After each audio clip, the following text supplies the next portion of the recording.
आप भी बिना वार्म अप किए एक्सरसाइज, जिम, रनिंग या कोई स्पोर्ट शुरू कर देते हो तो आप बहुत बड़ी गलती कर रहे हैं। एग्जैक्टली सेम वही जैसे है जैसे किसी कोल्ड इंजन को आपने फुल इससे एक्सीलेट किया है।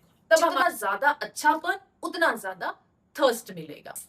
याद है बचपन में मम्मी दादी नानी हमको एक बेड टाइम स्टोरी सुनाती थी, टॉर्टोइज एंड रैबिट की। क्या आप भी बिना वार्म अप किए एक्सरसाइज, जिम, रनिंग या कोई स्पोर्ट शुरू कर देते हो तो आप बहुत बड़ी गलती कर रहे हैं। फिर पेन शुरू होने के बाद डॉक्टर के पास पहुंच के बोलते हैं पता नहीं एवरीथिंग वाज गोइंग गुड, ये पेन अचानक से कहां से शुरू हुआ है। आपको पता है प्रोफेशनल एथलीट्स बिना वार्म अप के कभी नहीं खेलते, कभी भी नहीं। हाय, आई एम डॉक्टर मनीषा चंद्र।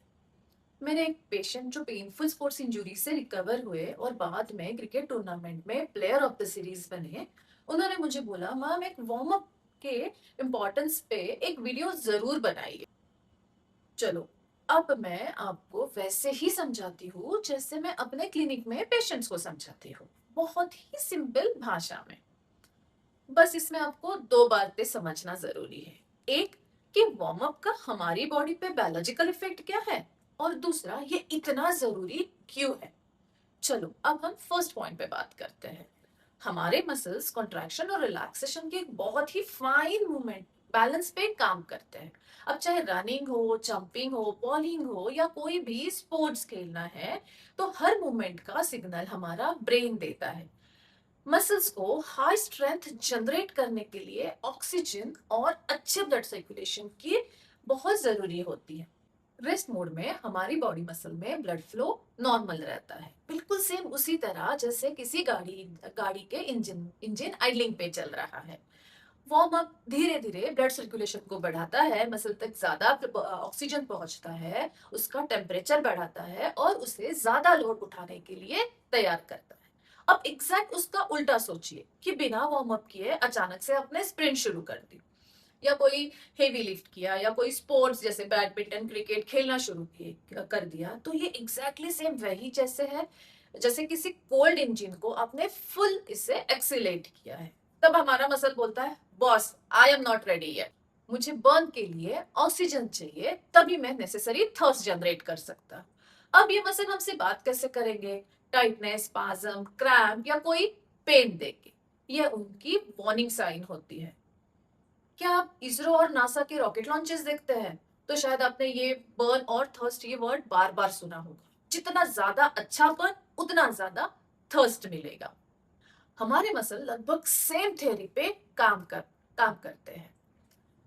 जैसे कि मैं हमेशा बोलती हूँ, हमारा शरीर इस दुनिया की सबसे सोफेस्टिकेटेड मशीन में से एक है। रॉकेट या एयरक्राफ्ट या कोई भी एडवांस मशीन से कई ज्यादा अद्भुत।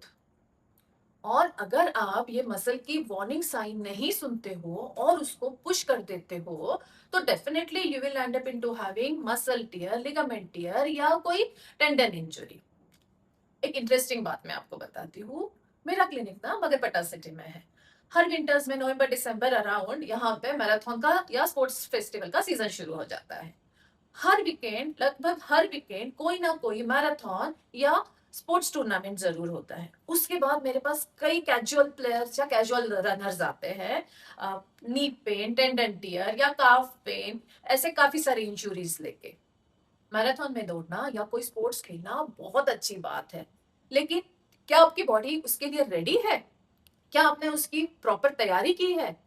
अगर आपका एम 10 किलोमीटर है तो पहले ही दिन 10 किलोमीटर ना दौड़े। 500 मीटर से शुरू करो, फिर 1 किलोमीटर, फिर 2 किलोमीटर, और फिर धीरे धीरे कुछ हफ्तों में अपना स्टेमिना और मसल स्ट्रेंथ बढ़ाओ। हमारी बॉडी को प्रोग्रेसिव लोडिंग ही पसंद है, अचानक दिया गया झटका नहीं। आज की important health tip, start slow, go steady and win the race. याद है बचपन में मम्मी दादी नानी हमको एक बेड टाइम स्टोरी सुनाती थी, टॉर्टोइज एंड रैबिट की।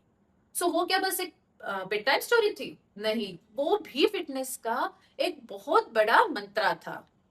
वार्म अप कीजिए, धीरे धीरे आगे बढ़िए और इंजरी फ्री रहिए। Thank you.